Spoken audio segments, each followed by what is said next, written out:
Previously on AniMonday. We're also just getting out of that, cicada season, which has made me feel like we're in a anime. Yeah, it is the sound of the summer.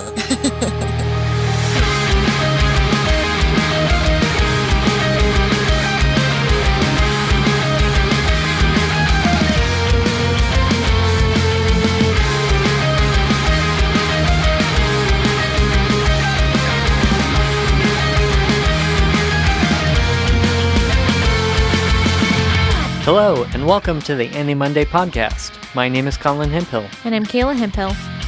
On our show, we roll the virtual dice and must watch a randomly selected anime title. Thanks for joining us. Okay, you remember when we said that we were going to have a routine? I believe the phrase was, we have a rhythm. We have a rhythm. Yeah. And then everything fell apart. Well, one thing fell apart, and then multiple other things fell apart. Yes. Right. So we're sorry about the break. It wasn't planned. Hopefully we fixed the issue. We actually did do our work. We did. We had a whole episode recorded in time. It was beautiful. It went great. And then we listened back, and it's as you heard. Yes. And yeah, this time we've Sorry. fixed the issue. We are doing it again. Yeah. So this is the second recording of the episode. And on our previous episode, we hit the random button and we pulled Magic Kaito out of the proverbial hat. That landed better with you the first time, I guess. It did. The recycled jokes aren't going to hit as strong this time. Magic Kaito began as a manga series written by Gosho Aoyama in 1987. It is still ongoing, but there are only 5 volumes so far. And they come out very infrequently. They were published in 1988, 1994, 2007, and 2017. The series preceded Aoyama's most well-known work, which is Detective Conan, by nearly 10 years. And as a result, characters from Magic Kaito show up in Detective Conan on occasion as well. They premiered a 12-episode anime adaptation in 2010, and that's considered kind of an animated TV special rather than a proper series. And it's not particularly easy to find where to watch that these days. But in 2014, A1 Pictures produced a 24-episode anime series called Magic Kaito 1412, which is the series that we watched. And from that series, we watched the first 4 episodes on Crunchyroll. Kayla, would you like to give us a synopsis? 8 years after the death of his father, Kaito Kuroba learns of his father's secret identity as the Phantom Thief Kaito Kid. When he discovers the organization responsible for murdering his father, he dons the mantle of the Kaito Kid to thwart their plans of achieving immortality through the Pandora Gem. With each stolen gem, he gets closer to avenging his father and stopping the organization. It's so weird. I don't know what to talk about this time. Let's start with the characters. Okay.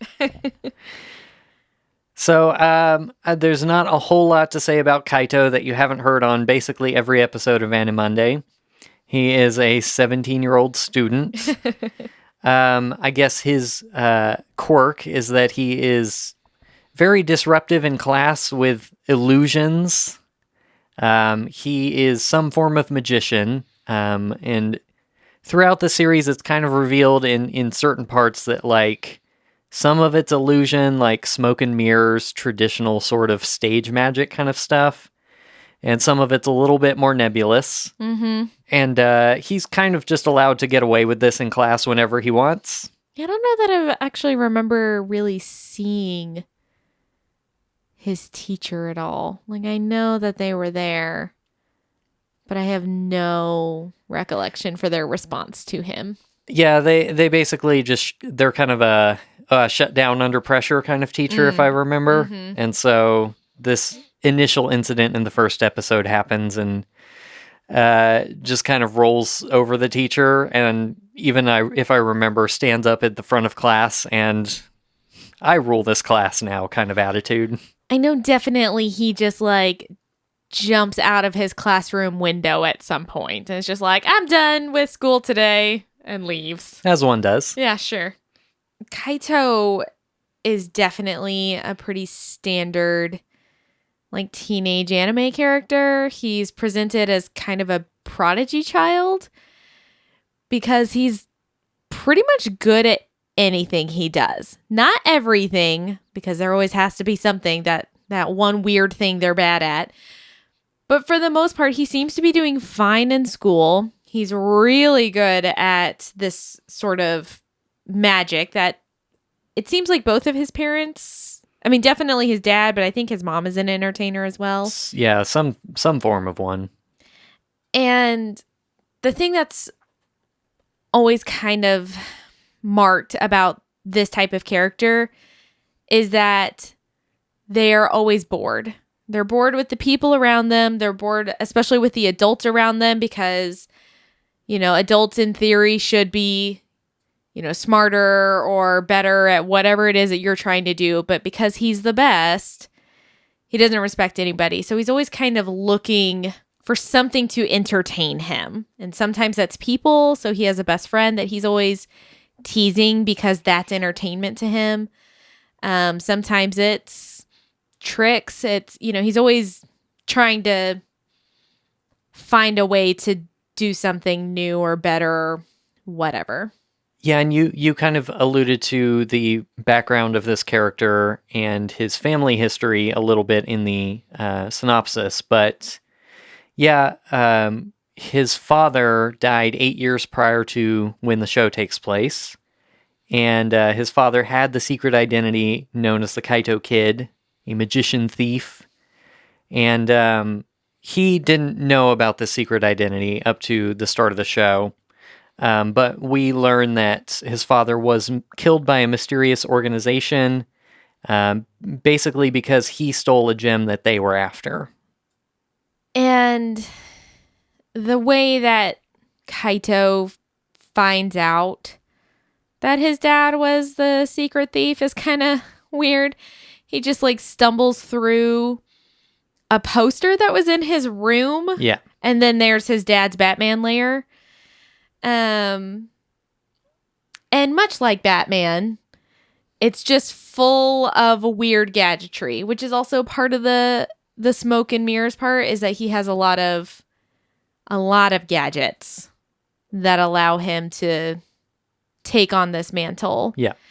As well as a series of pre-recorded vinyl discs that his dad made for him that are telling him what to do. Right. Yeah, and you mentioned the timing of this, him just happening to fall through a poster. It is the same day that word reaches him that the Kaito Kid has returned after 8 years. And kind of like you were saying, because he's just constantly bored, I guess Kaito decides he's going to be the one to capture the Phantom Thief. To prove that he's the better magician. And so he sets out that evening to go catch this guy. And he does, because he's good at everything. And that's when the person who has returned as the Kaito Kid turns out to be G, his father's former assistant. He has taken on this role to try to draw out the people who might have killed his father. And he also owns the Blue Parrot, which is a billiards bar. Shortly after this whole thing happens, Kaito pretty much immediately assumes the role himself. And it's just another way for him to prove that he's the best at everything. So I think he's going into it sort of to figure out stuff with his dad, but it seems like mostly as a way to test his skills. Mm-hmm. I don't want to say he doesn't care about his dad, but it just sort of seems like he understands in a lot of ways, there isn't bringing his dad back. Revenge isn't going to solve that. But he does want to stop the organization from trying to achieve immortality. He understands that part is bad. Right. Yeah, and I mean, the way that, these recordings from his father start coming up, he's suddenly learning all these things about his father, and it is almost like he just wants to one-up him to a certain degree. Not even that he's like taking on the legacy or is interested at all in why his father did that or how he didn't know for his entire life or anything like that. He's just like, well, these things are happening now. This organization is back, and I'm so good at this stuff, I can stop them. So I guess this is my job now. And what's interesting is that G just kind of goes with it.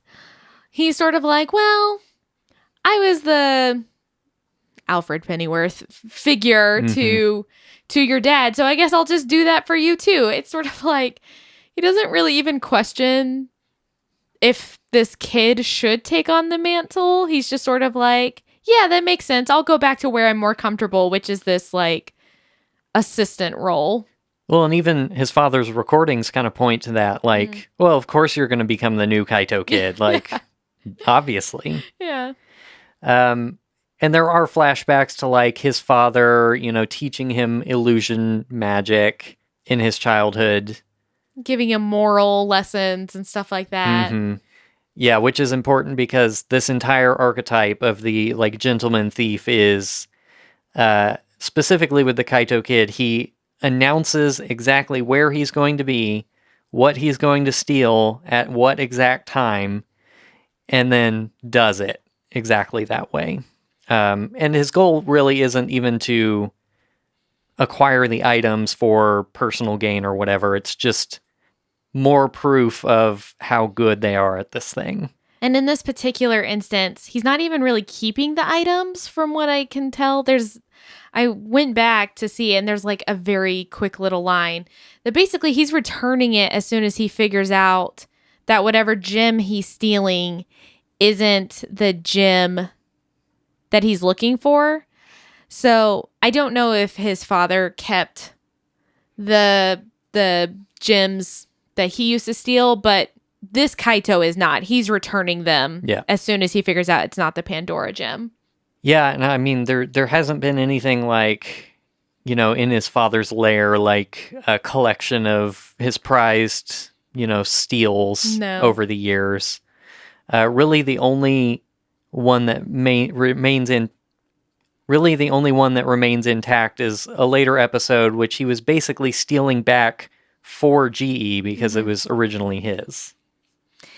Yeah, and the only way I could think that he was keeping the gems before is to explain how, a stage magician would afford all the gadgetry required to be a gentleman thief. But yeah, it just seems like the whole setup is very limited. Unlike something like his later series with Conan, the detective kid, there's a finite amount of room that they're working with, which is one of these gems has to be this Pandora Gem, and he doesn't really care about anything else. He's not looking to invoke revenge. He's just trying to stop this organization from doing something, which also has a finite amount of time because they have to find the gem before a certain date, or they're like, I think it's like a comet or something is going to come over the earth. And if they don't drink the liquid that comes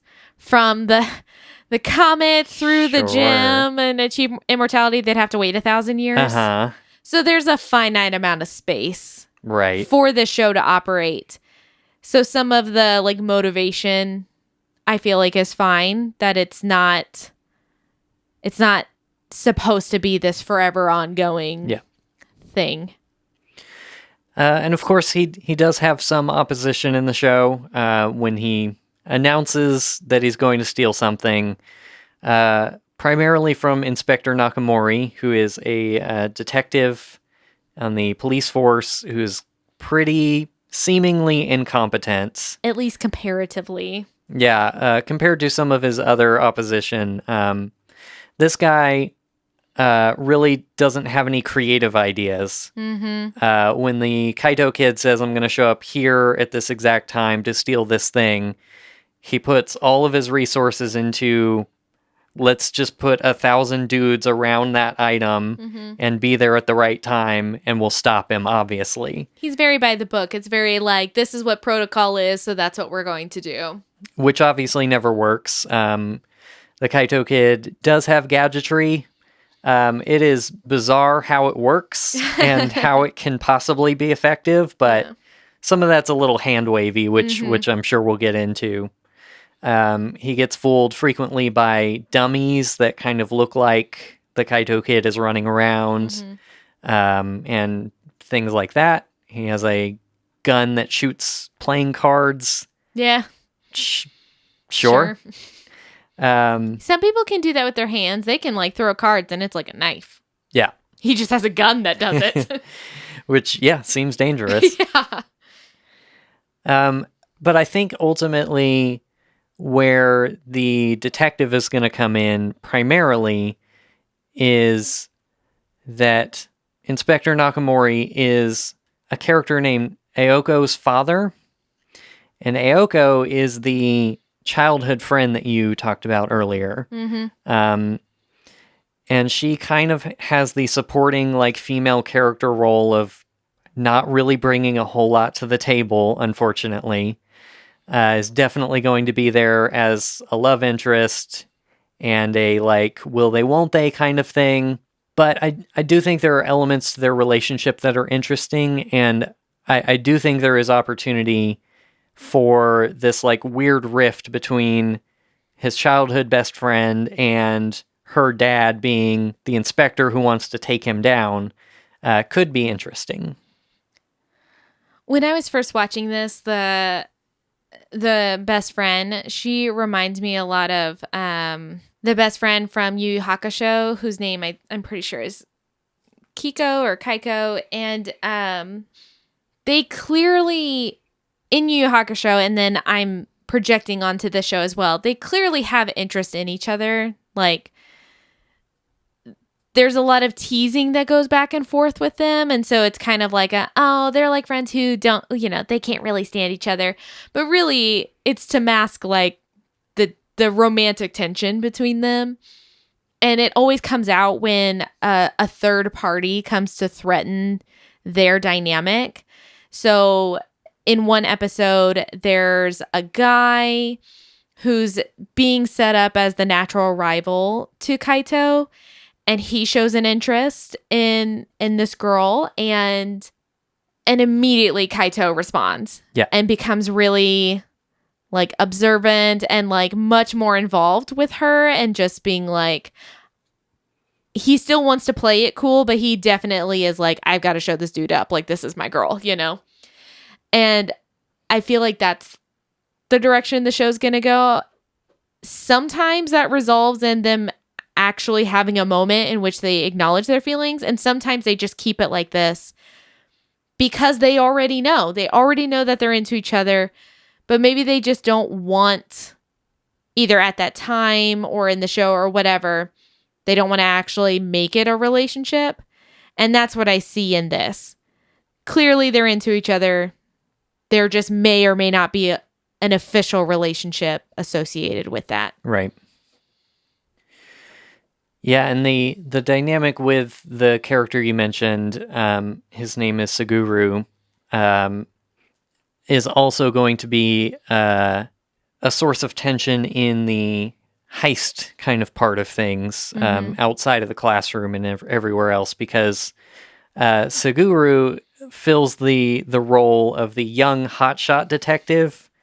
Another prodigy. Right. Who is brought in externally because this local police department is not getting the job done. Mm-hmm. And he kind of has the same outlook on things of, like, he doesn't really care about justice or anything like that. His goal seems to be, I am the best detective. You all are incompetent, so I'm going to be the one to catch this guy. I wonder if this was sort of like a first draft of Conan. Like I want this kind of character. I want to write this kind of character. But then he wrote it and was like, this isn't going to work. And then eventually, Conan comes out of all of that. Yeah, Because they have similar vibes. yeah, and maybe even just putting that in like a antagonist sort of role instead. So yeah, I could see that. Even if just for some reason, like this one didn't catch on quite the same way that Detective Conan later did. And he keeps coming back to this series on occasion to keep writing those characters. Yeah. I Yeah. mean, that could certainly be could certainly be part of it. So in terms of how the story progresses throughout the 4 episodes that we watched, there is some degree of continuity, like across the episodes. But for the most part, it's fairly episodic in that each episode is its own individual heist. And so there will be some information given about like, oh, here's this gem. Maybe it's the Pandora Gem. And then there'll be the announcement of the heist. There'll be something related to Kaito's, personal life that also interplays in this. There'll be the heist. And then like the small resolution at the end that is, this is not the Pandora Gem. And then next episode, same thing happens again. And not really like a conversation of, oh, remember that time that I stole this thing? Or here are the ramifications of me trying to take that. It kind of reminds me of like the old Scooby-Doo shows. Like there were overall things that were kind of happening, but for the most part, it was just them going and solving the crime. And then next week would be a different crime. And next week would be a different, whatever it was. I guess they weren't always crimes. It was mysteries. Which is an interesting corner they've walked themselves into with Kaito only being interested in gems specifically because he's trying to find this one to destroy it. How can there be so many gems in one small region? Yeah, one town, like that this one detective would be the like presiding officer over. Right. He's not like going all across Japan. So if you're talking like 20 or so individual heists, like how many famous jewels are there? Yes. So it'll be interesting to see if moving forward with the story, if there does start to be more crossover between episodes or carry through, I guess, between episodes. Right now, we know that there's kind of an overarching goal, but we're not, obviously, if it's a 24 episode thing, 4 episodes in, we're not really close to that. So it will be hard to tell if we get there. Yeah. But at least there's an end to this one. Yeah, presumably. True. I guess he might still be writing it, but it's definitely not 1,000 episodes long. I'm looking at you, Conan. Yeah. I also like how because we've talked about like the opposition to Kaito and his heists, but then there is I wouldn't call them like antagonists, more or less. Like the mysterious organization is the antagonist for the show. Because, they want to do murders and stuff. Right. Not prevent crimes. Yeah. And it seems an awful lot like Kaito knowing all this information about this organization and having these connections now with multiple police detectives and all of this. Like, hey, the solution here is probably we need to look at every gem in the city right now and find this one gem, yes, destroy it before they get their hands on it. And then we're good. But instead, we're going to drag this out over 24 episodes and elaborate heists and all of this. It could be 1,000, Colin. It could be. It could be. 24 doesn't seem that bad in light of Conan.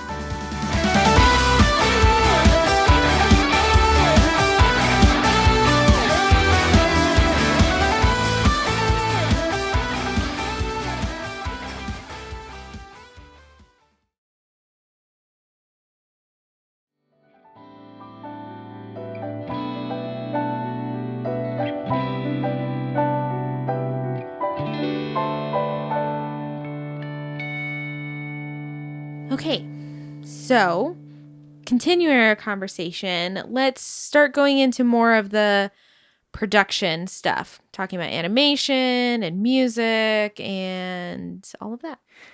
Yeah, I think one kind of notable thing that stands out about this show, and if you've looked at any screenshots from any episode, you've probably seen this, is that the character designs are very striking and unique for this show. And they do kind of look like Detective Conan characters, but there is one distinct feature of this show that I think is way more pronounced than the other work of the same author, and that is the noses on the characters.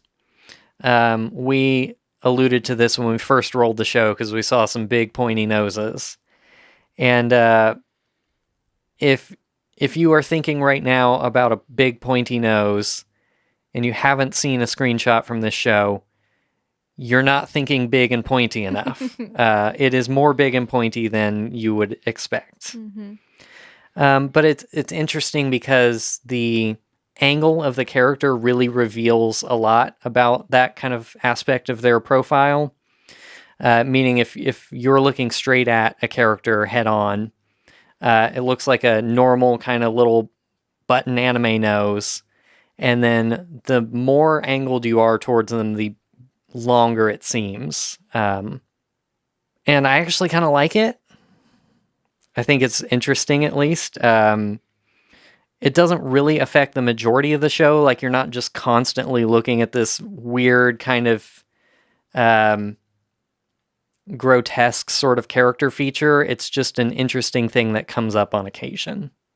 It does seem to be more pronounced with the more prominent the character is, the more prominent their nose is. Because certain characters, like the detective, he starts to kind of have a sharp nose, and then it just kind of looks like somebody cut off the tip. And that happens with random characters, and the more kind of background they are, the more standard they look. So it doesn't seem to carry across to everybody, but it is something that, while stylized, doesn't look dated. Sometimes when you look at different eras of animation, you can be like, oh, this was the thing that everybody was doing at that time. So, like, I know there are instances where people can be like, oh, this was definitely 80s anime. You know, you think of like Gundam, you know, and that sort of stylized look. And you could go throughout multiple eras, you know, in the last, we've talked about like the 2010s and the style of that era. And this doesn't just happen in anime, it happens in animations as well. But this show, while it can look kind of 80s, it isn't obviously 80s in the way that some shows are. Yeah. So it does have a bit of timelessness to it while still being really stylized.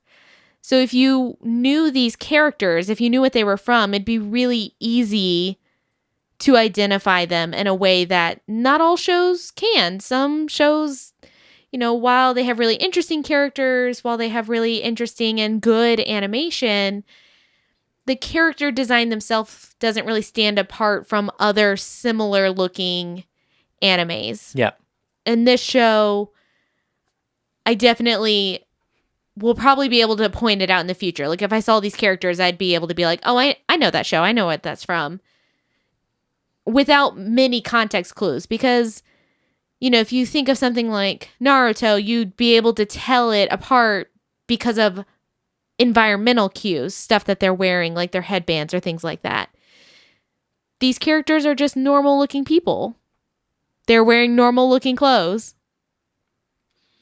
But the way that they're drawn is interesting, and like I said, I think it's stylized in a way that will be able to get you to recognize them from other similar looking animes. Yeah, and I even dug through a little bit of the manga to see how much it carried over from their original designs, and honestly, it feels pretty faithful to the manga character designs. But A1, at least in this production, has done a really nice job of kind of modernizing the context, but still keeping the core kind of identity and visual representation of the characters, so that it is recognizable from, this 80s kind of design, but still fits in like modern animation techniques and everything. And in that vein, the animation for this show is, we've kind of talked about this before. There are a lot of shows that are very clean, they're very well drawn, they're very well animated, but there isn't anything like super spectacular. Like they're not doing anything crazy new or interesting, in that regard. So while it is a clean and well drawn, well animated show, it's interesting, given the source material of it being with magic, is that they're really trying to balance this like stage magic of, we want you to understand that some of this is stage magic. To what degree, I don't know. But we also don't want to show you that it's stage magic. Yeah. And so they're kind of playing with the animation in a way that sometimes it does feel like it's a power magic as opposed to an illusion. And I've gone back and forth in whether I like this, because on the one hand, it's like I want it to be clear that it's stage magic, or I want it to be clear that it's actual magic. Right. But I was thinking about it, while we had to re-record. I was thinking like, well, that's just kind of how stage magic is. Yeah. Like there are people like Penn and Teller who are like, we're going to show you how the magic works with some of it. And then some of it we're going to keep to ourselves, because there still is entertainment in that. And the show has done some of that. Like they did show us some of the trick behind the illusion. And it's interesting to see it play out in animation. Yeah. Yeah, so there's been like, in these 4 episodes and a few heists, there are a couple things that we can latch on to in terms of the magic, of knowing how it works or what it's supposed to do. Like, he uses balloons a lot. Yeah. And he has these weird, I don't know if they're like weather balloons or party balloons or whatever, but some kind of inflatable device. And that's frequently what he'll use for like An escape route. Yeah, as like his diversion for the detectives to go after, so that they'll leave him alone. And he'll put like clothing like he wears around the balloons and then send it away, and it floats off and they chase it down. And so we can kind of assume he's got balloons in his arsenal somewhere. And so if there's a trick we're not familiar with, well, could it be balloons? Maybe not. And then in an episode later where he's trying to steal this pool cue back for G, he plays a round of pool and he's definitely cheating.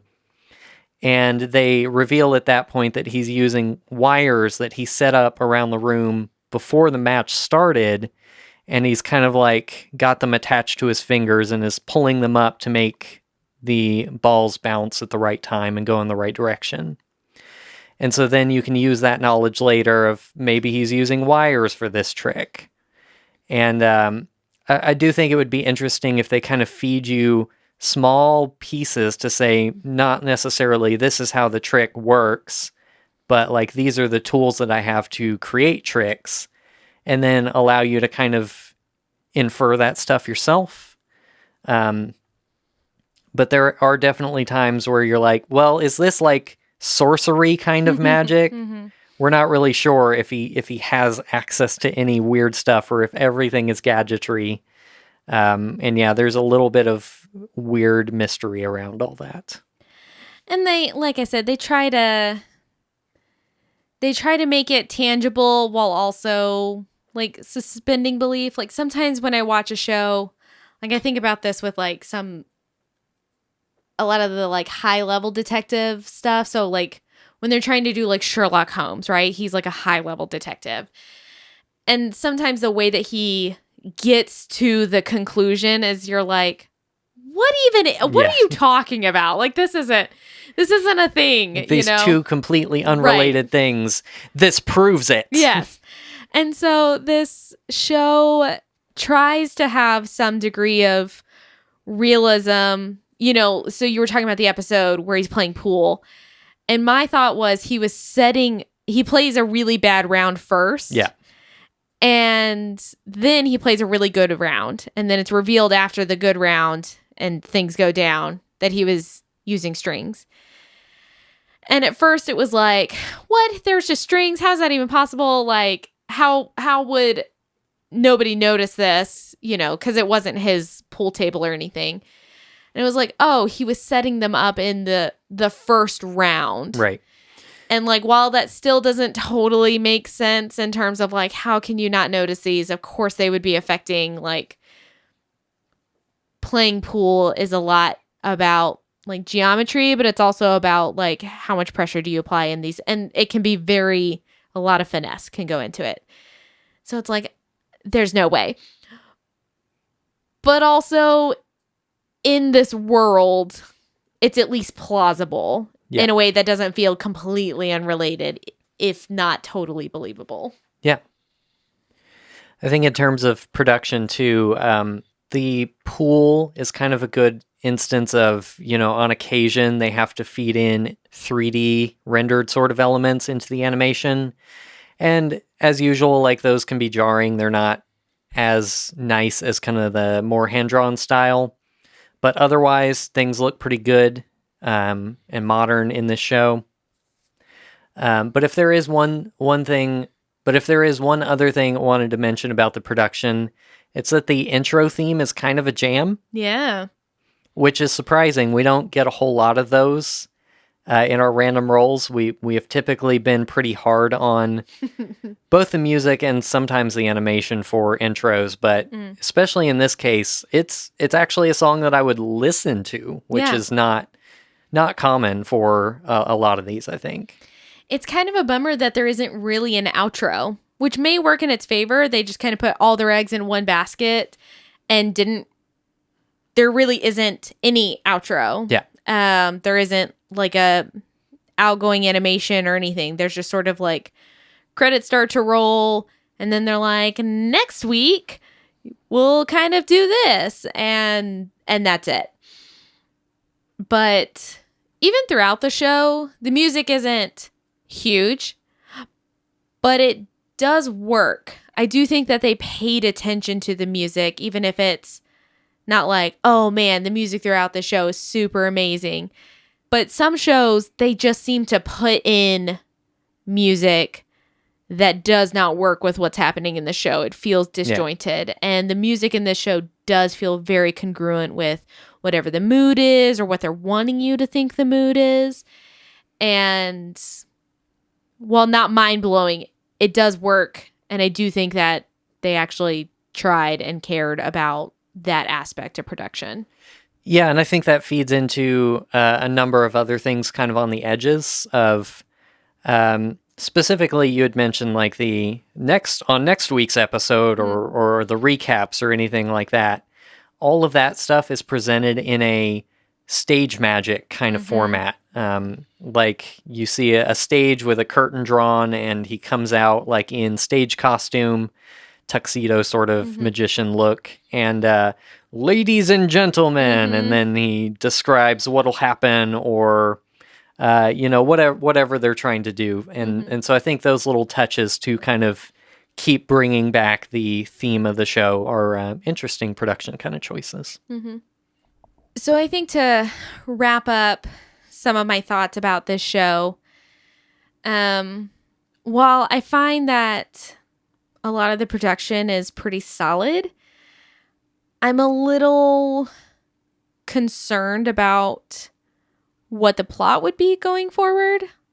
This is sort of the downside of doing this kind of format of show, is committing to only 4 episodes can hurt shows that might be having that slow build.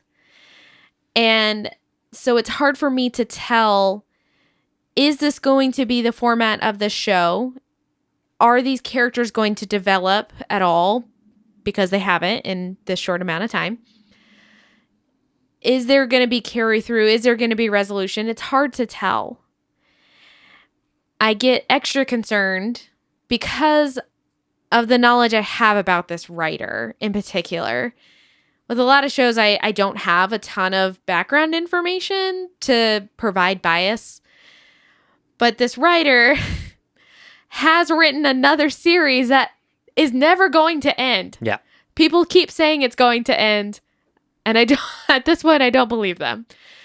Detective Conan is, and I don't know how many, how much of the manga or anything that equates out to, but the anime series has over, I don't remember if they've actually crossed over 1,000. Okay, so they've crossed over 1,000 episodes now, like as of, I think it was like this year or last year. That's insane. Nothing's ever happening in that show. Like, it's just the same, like, poor Detective Conan. Like, it's just the same thing. Nothing ever resolves. Nobody really seems to develop. So I worry about this show. I know that this show does end, in theory. But does he actually do anything with it? I don't know if that's his writing style. So I don't know if these characters are going to develop. And if they don't, then I think the show would actually end up being a letdown. But I see a lot of potential. I see the ability for this character, especially Kaito, to grow and develop if he gets challenged. Like, as the prodigy, if he realizes he can't just rely on the fact that he's good at things, but he actually has to, be a real person and develop relationships that are equal, and for him to not think that he's better than everybody. Yeah. If things like that could change in him or could affect how he sees the world, I think this could be a really solid show. I can't tell from 4 episodes. Yep. So. Yeah, I think I'm in a lot of the same boat. My history with Detective Conan, case closed in America, I guess, is that it was actually part of the original AniMonday run when we were kind of selecting shows for ourselves and before the podcast or anything. And I hated it. I did not enjoy it. I don't like the tropes of that type of show. I don't like police procedurals in, live action format either. And I especially really, really dislike the kind of hotshot detective, especially when it's a kid. And so the history of Detective Conan and the kind of ambiguity of Magic Kaito specifically, because he only writes these every 5 to 10 years or whatever. So yes, the show ends in 24 episodes, but does that mean by episode 24, he finds the gem that he was looking for, he destroys it, he somehow works with the hotshot detective guy, and that guy starts to find out, like, oh, there's this organization, they're the actual threat, so I don't need to care about this Magic Kaito guy so much, and they take down the organization, reveal who they are. Is that the end of the show?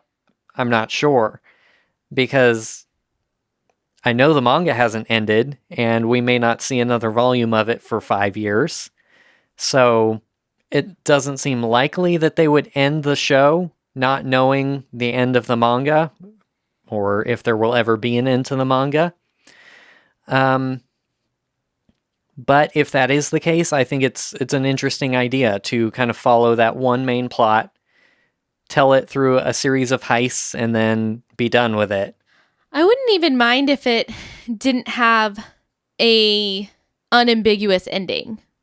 Like, I think shows or movies or media, anything, can be still really solid stories, even if you don't know exactly how the story ends. Like, if it ends on a cliffhanger, as long as it has that intentionality of the story is complete, even if there are loose ends. And I would be okay with something like this show having loose ends as long as it felt complete. Yeah. And that's my concern, is that it won't ever feel complete because of this writer's particular style of storytelling. Right. I think overall, I do enjoy watching the show at a moment-to-moment kind of basis in a way that I did not with Detective Conan, just because of my own personal tastes about, like, I don't like the stupid conjectures about things that don't add up, and the like courtroom drama and the following clues. And I appreciate that that's kind of on the other side of this story of we care more about the heists and the illusions and the weird magic and trying to figure out what that is than the Goro Akechi from Persona or the L from Death Note kind of role. I don't want to follow that person. I don't like any of those characters, honestly.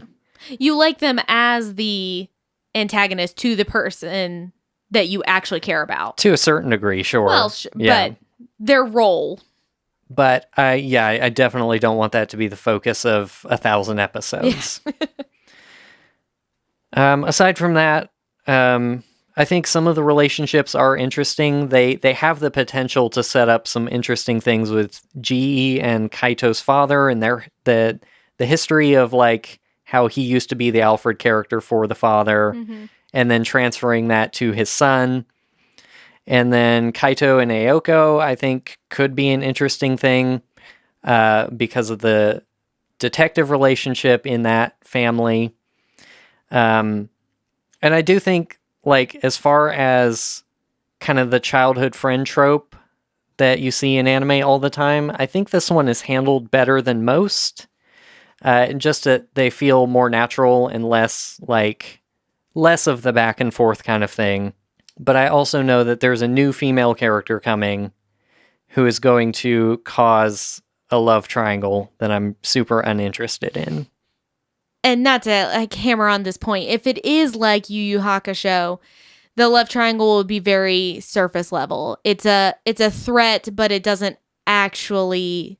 It's the illusion of a threat. It doesn't actually threaten the relationship.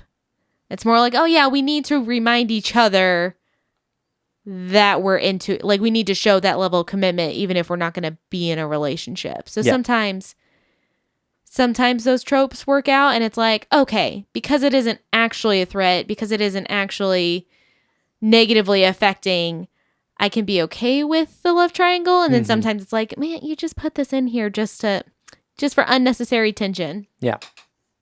Well, with all of that being said, Kayla, would you watch more of this? I'm going to say maybe. It's probably not something I would go out and actively pursue. And even being able to tell by the break we've had in between watching this and first recording it and then coming back and having to record it a second time, I have not thought about watching this show. But I don't think it's something I would turn off. Like if somebody was like, oh, we should watch this, I'd be like, oh yeah, sure, I know what that is. And I'd probably watch it. There are some shows I really want to go after. I'm super interested. I want to watch more, learn more, hear more. The show isn't bad. I'm not disinterested. It just hasn't really hooked me yet. So maybe. Yeah, noting that you said yes last time and the interest has died down seemingly. Yeah, I mean, it has been a few weeks and we haven't put it back on. I don't know if that's, for me personally, because I'm less interested than I originally thought I was, or just that we've been pretty busy. Yeah, things have been pretty wild and stressful. But I'm still going to say yes, just that, and I do have interest in continuing with it, at least for a little bit, to see if it is going the way I think it should go, or am afraid it will go. Sure. Especially to see, like, if this classmate detective starts really dragging the show down, because that's not something I'm interested in. But I do at least have comfort in knowing that even if there are loose threads and the show doesn't really resolve in the way that, like, a 24-episode contained series might, I at least know it's not going to get dragged down by recycling the same thing for 1,000 episodes. Right. And I don't think it'll ever reach that point because dude makes way too much money off Detective Conan. He's never going to, like, this is his like pet project that he comes back to when he's bored with Conan, I bet. And so maybe he like actually really cares about this part of the story. Right. So, I mean, there's got to be a reason he keeps showing up in Case Closed anyway, so. Yeah. But that's my hope, and don't know if that'll be the case, but yeah, willing to give it a shot. If you want to learn more about our show, you can visit our website at animonday.moe. That's animonday.moe. And you can send us questions and comments to podcast@animonday.moe. And you can find us on any of our social medias. We're on Facebook and Twitter and Instagram. And our username is AniMondayCast. And you can find links for that on our website. Thank you so much to C2A for providing the intro and outro music for our show. You can find those on his Bandcamp and other major streaming services.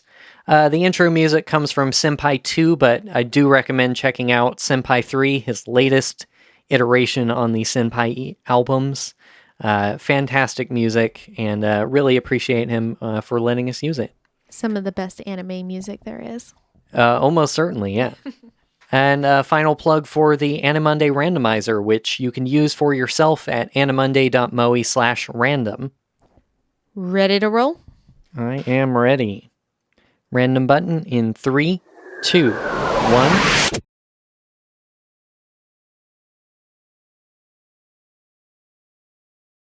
Okay, interesting. You have to have a different word. Okay. I am familiar with this one. Okay. It is Studio Trigger. Oh, okay. I'm in. It is Darling in the Franxx. That tells me nothing. It definitely is. More Mac. Oh, gosh. The first episode is called Alone and Lonesome. I'm not usually one that's excited about mechs, but I do trust Studio Trigger. Oh, it's gonna.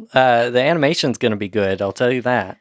Well, even like, I feel like their writing style works. Yeah, this is an interesting show. Okay. I'll leave it at that. Oh, jeez. Why? Why do you do this? Well, we'll see. We did just watch a few. Yeah, we'll watch those Star Wars Visions. Yeah. There's a couple triggers in there. Yeah. Oh boy. Yeah, I never threw down on this one because it seems weird, but this will kind of force us to do it, I guess. Yeah. Maybe there'll be a mech show that I get real into. Yeah. So rare. I already like the character designs. Mm-hmm. They're all very interesting. All right. All right. Hopefully we won't have to record this a third time. Yeah, that probably won't happen. We'll just be like, we watched it. It's not. That's here's it. Here's our The short Twitter version. character limit synopsis. Yeah. All right. Well, we appreciate you hanging on for a few weeks while we get this back. I'm not making any more promises about routine and regularity. Yeah. But that's going to do it for us this week. We appreciate you being here, and we will see you next time. Hopefully that's soon. Okay, bye. Okay, bye.